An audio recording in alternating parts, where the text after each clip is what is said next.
Question 2. Voilà, donc. L'enlèvement vers Dieu. Est-ce que vous pouvez fermer vos micros, s'il vous plaît? Ceux qui n'ont pas la parole en ce moment. Merci.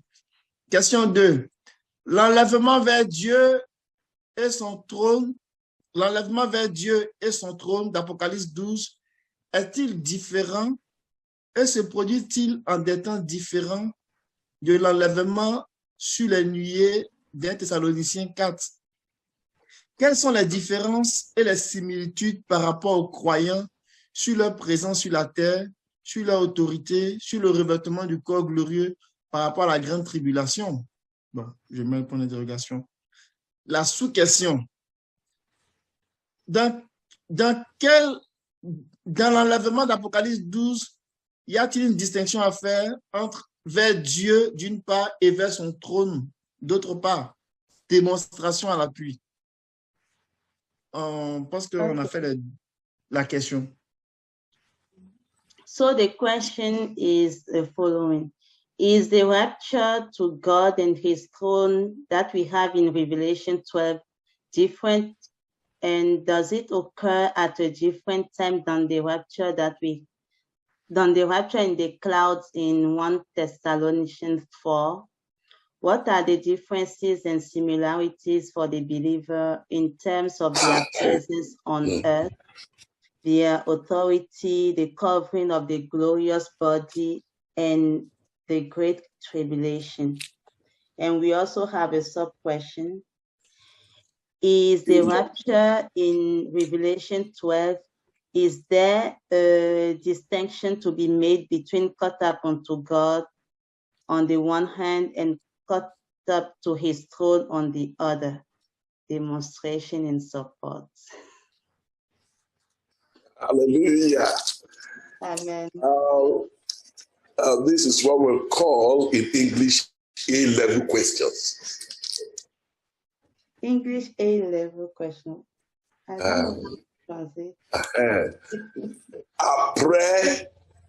After secondary school, you go to one tough school in UK before university. So it's tough question. Ok, c'est comme des questions vraiment difficiles qui sont posées actuellement. So it is difficult for man, but it's not difficult for God. It's not difficult for God's word. So we approach it.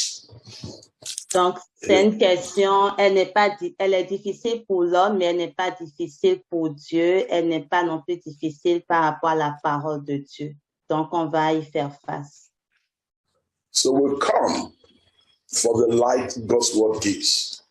Donc, nous allons la regarder à la lumière de ce que le Seigneur donne.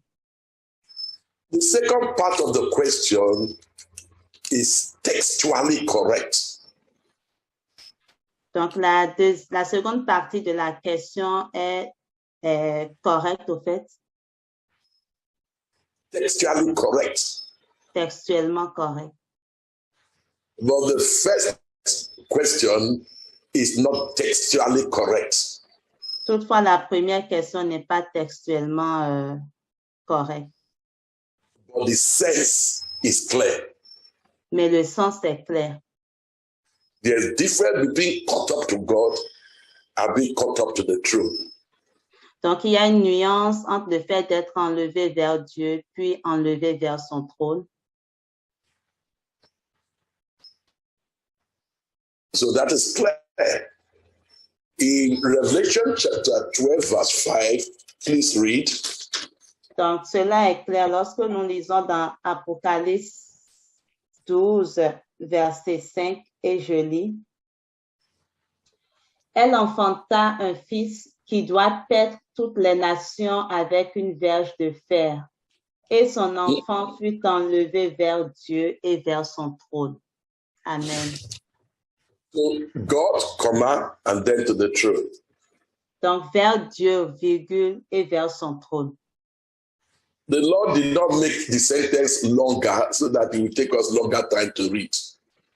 Le Seigneur n'a pas fait la phrase pour qu'elle soit longue, afin qu'on y mette plus de temps pour la lire.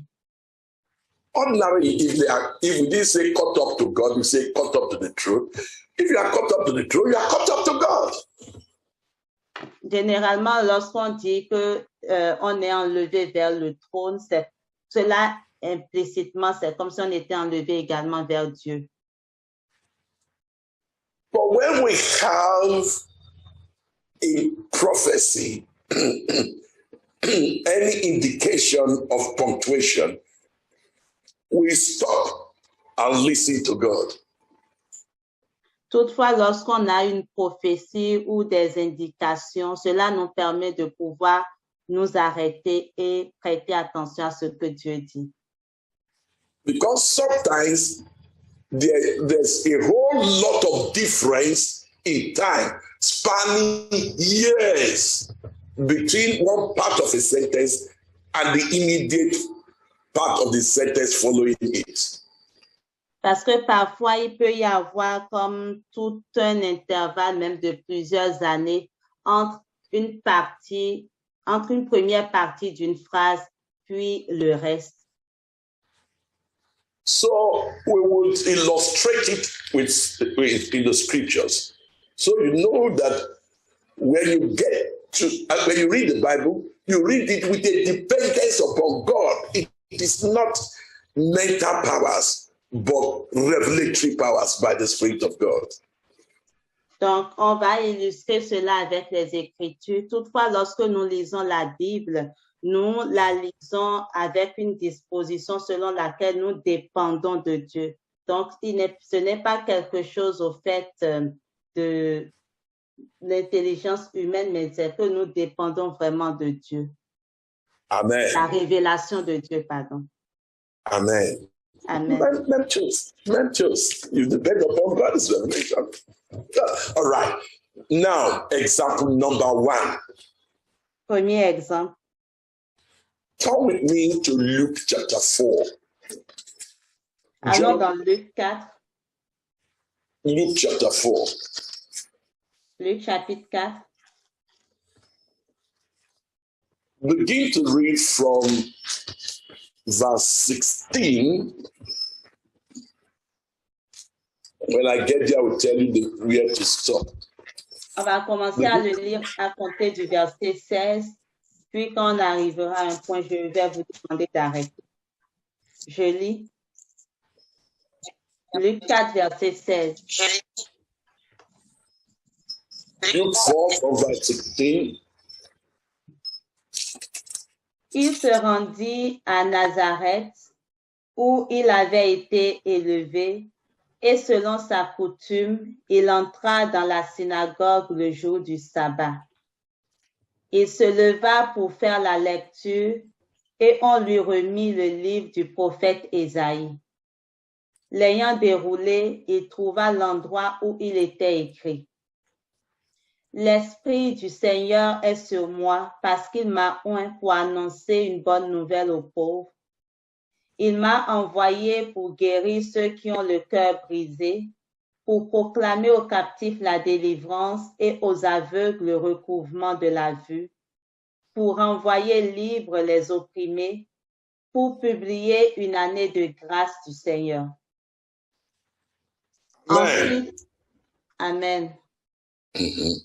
Yeah, read this first part of verse 20 and stop. OK. Ensuite, il roula le livre, le remit au serviteur et s'assit. Amen. Amen. All right. We are told that this passage was from the book of Isaiah. Donc, il nous est dit que ce passage des Écritures provient du livre d'Ésaïe.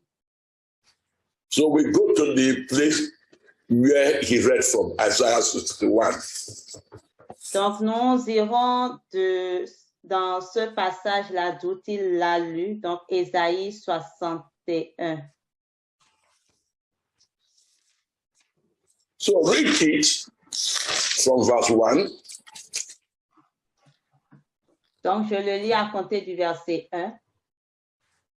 L'Esprit du Seigneur l'Éternel est sur moi, car l'Éternel m'a oint pour porter de bonnes nouvelles aux malheureux. Il m'a envoyé pour guérir ceux qui ont le cœur brisé, pour proclamer aux captifs la liberté et aux prisonniers la délivrance, pour publier une année de grâce de l'Éternel et un jour de vengeance de notre Dieu. Stop. You will notice in the reading that Jesus Christ stopped in the middle of verse 2. Donc, vous remarquerez à la lecture que Jésus-Christ s'est arrêté au milieu du verset 2. So read the first part of verse 2, and you see that is what we have in verse 19 of chapter 4. Donc, lisons la première partie du verset 2, puis on verra si c'est la même chose que nous avons dans le verset 19 de Luc 4. Well, read the first part of verse 2, Isaiah 61. Pour publier une année de grâce de l'Éternel. So it is in the middle of a verse, but that is where Christ stopped. Donc c'est au milieu d'un verset, mais c'est là que Christ s'est arrêté. Because the second part of the verse and the verses following, there's a separation with about 2,000 years from the middle of verse 2 onward. The first part of verse 1 to the middle of verse 2 is for Jesus Christ's first advent during his ministry on earth. But from the second part of verse 2, it is speaking of what is happening today. So there's a 2,000 years separation introduced by only a comma. Donc, nous voyons que depuis, au fait, le milieu du verset 2, il y a comme une séparation même de plus de 2000 ans. Ce qui s'est passé au fait du verset 1 jusqu'à la première partie du verset 2 est en lien avec la première venue du Seigneur Jésus-Christ. Toutefois, au milieu du verset 2 et après, cela appartient vraiment à un autre moment. Il y a une séparation entre les deux. Up to the end of the age. À la fin, cela appartient jusqu'à la fin de l'âge. It's just separated by a comma. Toutefois, ce qui sépare ces deux instances-là, ce n'est qu'une ponctuation, une virgule. Why did he not read the second part? Pourquoi est-ce qu'il n'a pas lu la seconde partie? Let's go to Luke 4 to tell you why. Allons dans Luc 4 pour comprendre pourquoi. You find the reason for stopping the verse because of what he has to say after it. Now, read verse 20 and take note of what he says in verse 21 of Luke 4. Verse 21 is the reason he stopped at the middle.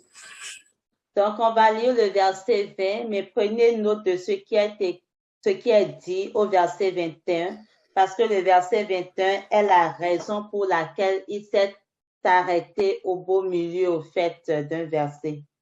Donc, je lis Luc 4, verset 20. Ensuite, il roula le livre, le remit au serviteur et s'assit. Tous ceux qui se trouvaient dans la synagogue avaient les regards fixés sur lui. Alors il commença à leur dire, « Aujourd'hui, cette parole de l'Écriture que vous venez d'entendre est accomplie. » Amen. Amen. That was a great declaration, a paradigm shift. Say, this day, the scripture is fulfilled in your eyes. Glory. Donc, il s'agit ici d'une grande déclaration, un changement de paradigme. Il dit, aujourd'hui, cette parole de l'Écriture que vous venez d'entendre vient de s'accomplir. If you read the second part, it would not be correct because it came to introduce the kingdom. And the day of vengeance is at the end where the kingdom is perfected. S'il avait lu tout le verset, cette déclaration n'aurait pas pu être vraie. Parce que oui, il est venu pour introduire au fait, pour établir son royaume. Mais la suite qui est le jour du vengeance, au fait, cela appartient à son prochain retour. Amen. Amen. That it is being fulfilled at the time of the end. So there's a separation. Donc, cela va s'accomplir au fait au temps de la fin. Donc, il y a comme une séparation. So if you got that point, unmute yourself and say, glory to God. Donc, si vous avez compris ce point, ouvrez vos micros et criez gloire à Dieu. Gloire à Dieu. Gloire à Dieu. All right. Example number 2. Deuxième exemple. Go to Luke.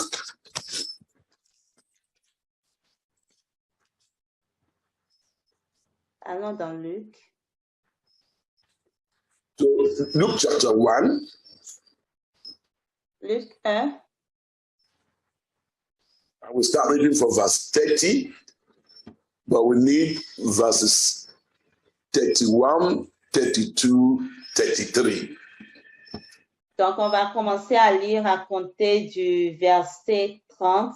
Toutefois, nous aurons besoin des versets 31, 32 et 33. Je lis. L'ange lui dit, « Ne crains point, Marie, car tu as trouvé grâce devant Dieu. Et voici, tu deviendras enceinte et tu enfanteras un fils, et tu lui donneras le nom de Jésus. Il sera grand et sera appelé fils du Très-Haut. Et le Seigneur Dieu lui donnera le trône de David, son père. Il régnera sur la maison de Jacob éternellement, et son règne n'aura point de fin. Amen. Amen. So you see this great prophecy. Donc, vous voyez cette grande prophétie. And there are 7 elements in the prophecy. Il y a 7 éléments contenus dans cette prophétie. From the time the child is to be born to the time he will sit on the throne of his glory in the perfected kingdom. Donc, du moment où l'enfant est né jusqu'au moment où il est assis sur le trône de sa gloire jusqu'à atteindre la perfection. But again, we find in verse 32 a division between the verse 31 and verse 32, the first part, and then verse 32, the second part, to the end of verse 33. Et aussi au verset 32, nous voyons comme une division. Donc, on a comme un premier bloc, si on peut le dire, du verset 31 jusqu'à la première partie du verset 32. Et l'autre division, nous l'avons du verset 32, mais la partie de la fin du verset 32 jusqu'à la fin. So, the part that has been fulfilled is this. We will say it. And the part that has not been fulfilled, we will say it. And we will find that the difference is in the middle of a verse. Donc, la portion qui a été accomplie, nous allons le dire tantôt, et la portion qui n'a pas été accomplie, on va également le dire.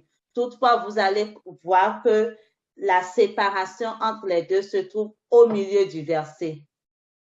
So the part that has been fulfilled, it says, and thou shalt conceive in thy womb. That has been fulfilled. Has it been fulfilled? Et la partie qui a été... You will answer for the rest. Has it been fulfilled? Yes. Okay, say it. Say the first part that has been fulfilled is that Mary will conceive in her womb. Donc, la première partie qui a été accomplie, c'est quand on dit que elle deviendra enceinte et elle enfantera. En fait, elle aura un enfant en son sein. And he brought forth a son. That has been fulfilled. Well, has it been fulfilled? Yes. Yeah, say it now. And he brought forth a son. Et l'autre partie qui a été accomplie aussi, c'est quand il dit, et tu enfanteras un fils. Then, and thou shalt call his name Jesus. Has that been fulfilled? Yes. Et l'autre point, c'est, et tu lui donneras le nom de Jésus. Donc, cela également a été accompli. Then, number 4, he shall be great and he shall be called the Son of the Highest. Has that not been fulfilled? Yes, it has. Dans la quatrième chose, on dit, il sera grand et sera appelé fils du Très-Haut. Donc, cela également a été accompli. But from that point to the end of verse 33, the prophecy of the angel is yet to be fulfilled. Toutefois, à partir de ce qui suit jusqu'à la fin du verset 33, la prophétie au fait de l'ange n'a pas encore été accomplie, mais va s'accomplir après. And the Lord God shall give unto him the throne of his father David. That has not happened. Et le Seigneur Dieu lui donnera le trône de David, son père. Cela n'a pas encore été accompli.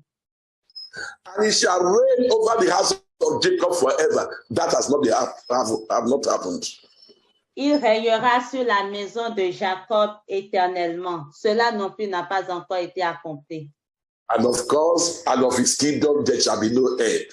That time has not set in. Et bien sûr, et son royaume n'aura point de fin. Ce temps-là n'est pas encore arrivé.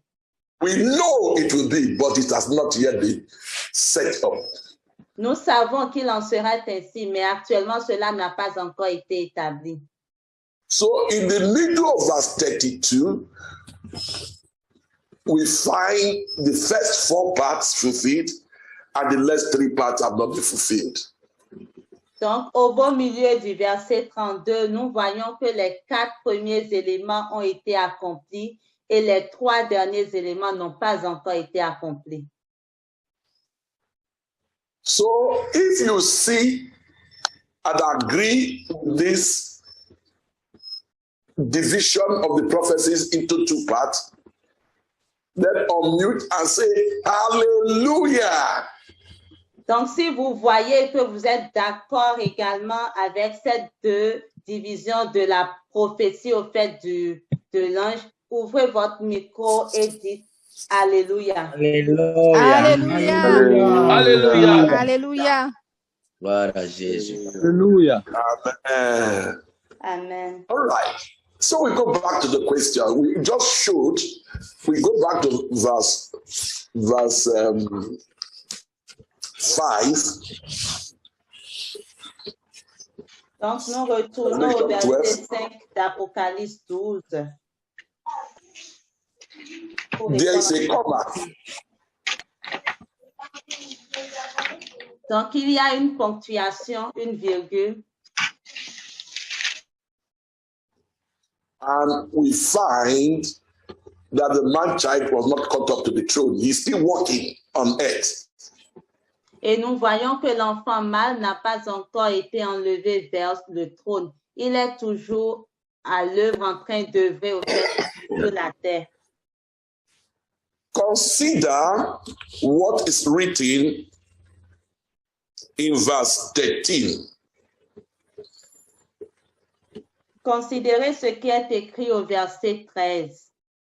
Of chapter 12. Au verset 13 du chapitre 12. And verse 13. Ok, je lis. Quand le dragon vit qu'il avait été précipité sur la terre, il poursuivit la femme qui avait enfanté l'enfant mâle. Verse 14. Et les 2 ailes du grand aigle furent données à la femme afin qu'elle s'envolât au désert vers son lieu où elle est nourrie un temps, des temps et la moitié d'un temps, loin de la face du serpent. Who is this eagle? C'est qui ce aigle-là? A big, mighty bird? Est-ce qu'il s'agit d'un grand oiseau? The word eagle indicates a prophetic ministry of a great proportion. Le mot aigle, au fait, fait référence à quelque chose de prophétique d'une grande ampleur. Amen, amen, amen, amen. Amen. So the 2 wings of a great eagle is the prophetic ministries of those that have been caught up to God. Donc, les deux ailes de l'aigle, au fait, nous parlent du ministère prophétique de ceux-là qui ont été enlevés vers Dieu. But you can say, Brother Hope, Mais vous pouvez dire, frère Hope, God is wonderful. Dieu est merveilleux. He can create a mighty bird that can carry the woman. So why do you think that is not a mighty bird? The Bible says mighty bird. Why do you think it is not mighty bird that is the man child? You can ask that question. Donc, vous pourrez poser la question en disant, frère Hope, Dieu est grand. Il peut créer un grand oiseau capable de prendre, au fait, cette femme-là et de la mener, au fait, là où il veut l'amener. Mais pourquoi est-ce que tu dis que ce n'est pas, qu'il s'agit, au fait, d'un mystère prophétique? Then I said to you, but the woman is not one person. Millions of people. They will say, no problem. God is almighty. He can create a bird that can carry 50 million people. Donc ici, la femme, au fait, ce n'est pas une personne. C'est comme un corps composé de plusieurs personnes, de millions de personnes. Et là, vous pourriez dire, il n'y a pas de problème, frère. Dieu est tellement grand, il est capable de créer un grand oiseau, capable de soulever plus de 50 millions de personnes. So I go to the thought. God says that he will that he brought Israel out on eagle's wings. Et là, je pars au troisième point. Dieu a dit qu'il a fait sortir Israël sur les ailes d'aigle. That he brought them out with eagle's wings from Egypt. Il dit qu'il les a fait sortir de l'Égypte sur des ailes d'aigle. But we know this story. We didn't see a mighty bird coming to carry them. Toutefois, nous connaissons l'histoire. Nous n'avons pas vu un grand oiseau qui est venu transporter le peuple. But you can say to me, well, we do not see it. It could be an invisible eagle. Toutefois, vous pourriez me dire, ben, peut-être qu'il peut s'agir d'un aigle invisible. Okay, so I want to show you that the Bible calls this eagle Moses and Aaron. And then you will, of course, agree with me that the eagle spoken can be human persons.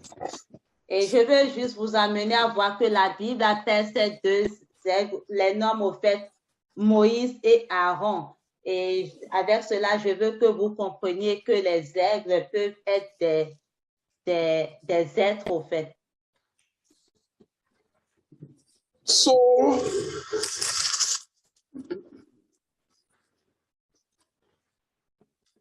we go to Exodus chapter 20.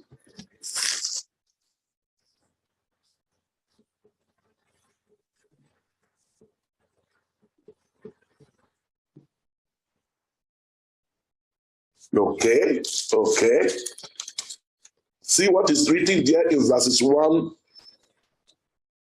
and 2. Donc, on ira dans Exode 20. Regardez ce qui est dit dans les versets 1 and 2. Yeah. Dans les versets 1 et 2. Je lis.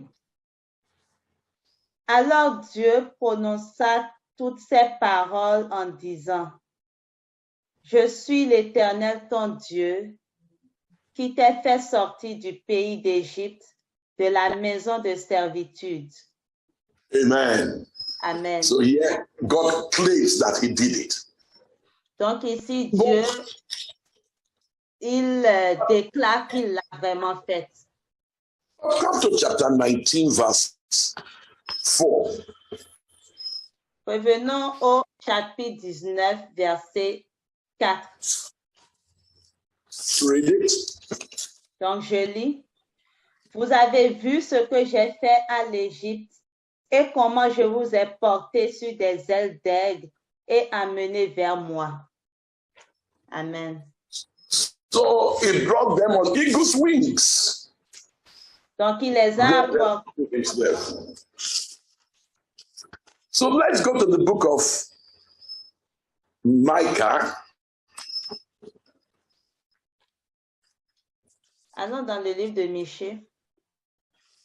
And let us see that God says that he did all of this by the ministry of Aaron and Moses. Micah, I think chapter 6. From there we'll go to Hosea. So go to Micah quickly. Donc on va dans le livre de Michée et là nous verrons que Dieu a dit qu'il a fait tout cela au travers du ministère de Moïse et d'Aaron. Après on ira dans le livre de Osée. Okay. Verse 4 and verse 5. Donc Michée 6, 4 et 5, je lis. Car je t'ai fait monter du pays d'Égypte, je t'ai délivré de la maison de servitude, et j'ai envoyé devant toi Moïse, Aaron et Marie. Mon peuple, rappelle-toi ce que projetait Balak, roi de Moab, et ce que lui répondit Balaam, fils de Béor, de Sittim à Gilgal, afin que tu reconnaisses les bienfaits de l'Éternel. Amen. So in connection, and of course we know the story, of the taking of the children of Israel from Egypt to the promised land, the three principal ministries are shown here. Moses, Aaron, and Miriam. And Miriam was a much lower ministry, and God says that by Moses and by Aaron, he brought them out of Egypt. Donc ici, au fait, en rapport avec le fait que le Seigneur a fait sortir le peuple de l'Égypte jusqu'à le faire entrer dans la terre promise, on nous parle au fait des trois ministères principaux par lesquels le Seigneur a fait cela, en parlant de Moïse, Aaron et Marie. Toutefois, le ministère de Marie était inférieur à celui de Moïse et Aaron. C'est pour cela qu'il dit qu'il les a fait sortir par le ministère de Moïse et Aaron. So, yes, Brother Hope. God said he took them by the ministry of by eagle, and he did not say he brought them out or delivered them by Moses and Aaron. They are just instruments of God. Show us that the ministry of a prophet can be symbolized by the word eagle. Donc, vous pourriez me dire, oui, frère Hope, il a dit qu'il les a fait sortir sur les ailes d'aigle, mais il n'a pas dit que c'est au travers, il n'a pas dit au fait que ce sont eux qui les ont comme délivrés, mais ils étaient juste des instruments entre ses mains. Montre-nous par des écritures que les ailes, au fait, sont des ministères prophétique. So come to Hosea chapter 12, verse 13 for the last reference. Donc, allons dans Osée 12, 13. 13. OK. Osée 12, verset 13. Donc, je lis.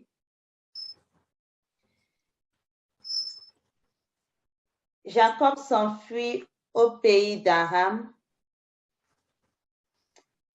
Israël servit. Take it. It's Hosea 12. Hosea 12, 13. All right, read. I think it is 14 by my side. Okay. Par un prophète, l'Éternel fit monter Israël hors d'Égypte. Et par un prophète.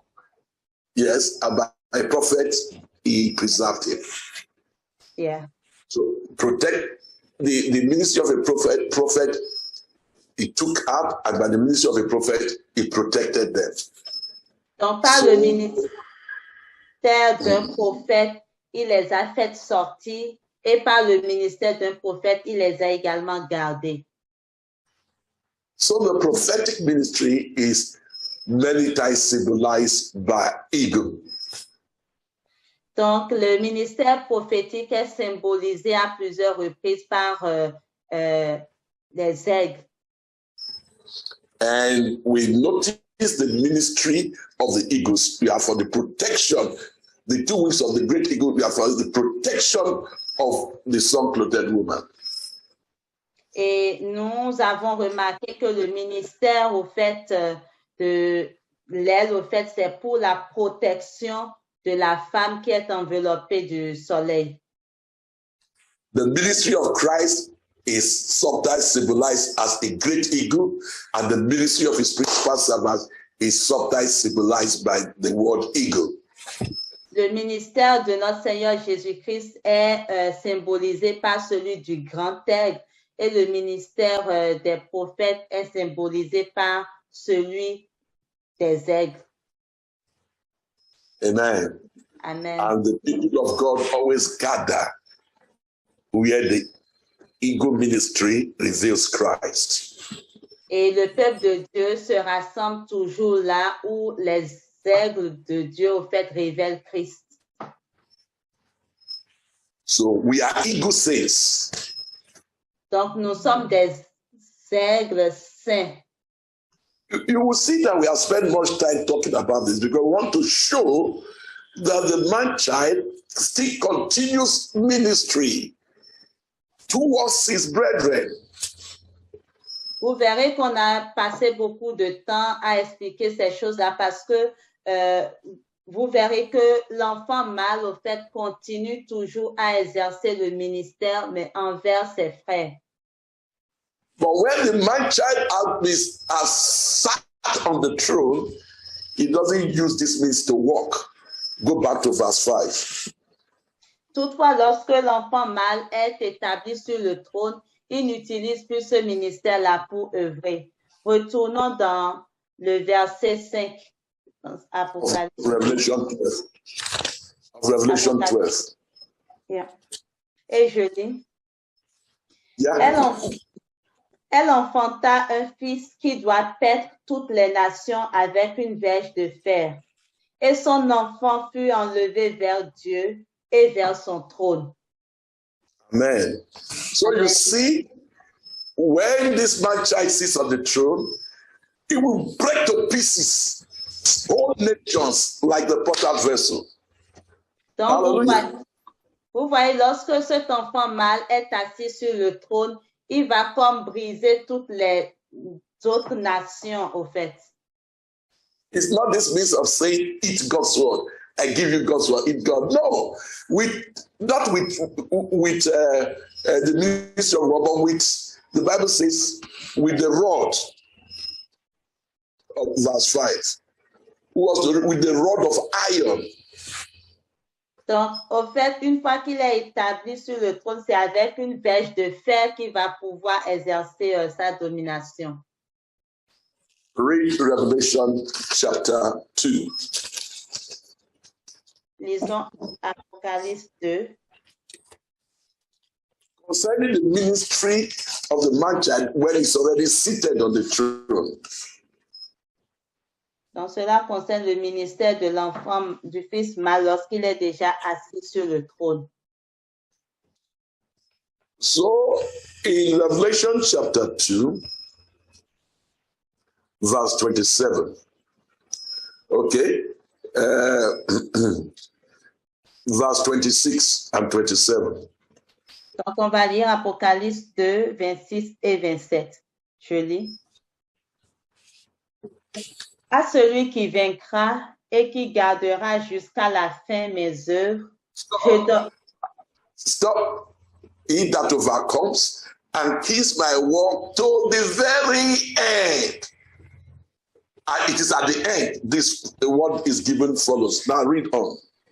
Donc à celui qui vaincra et qui gardera jusqu'à la fin mes œuvres, je donnerai autorité sur les nations. Okay, so it's at the end that they will give authority over the nations. All right.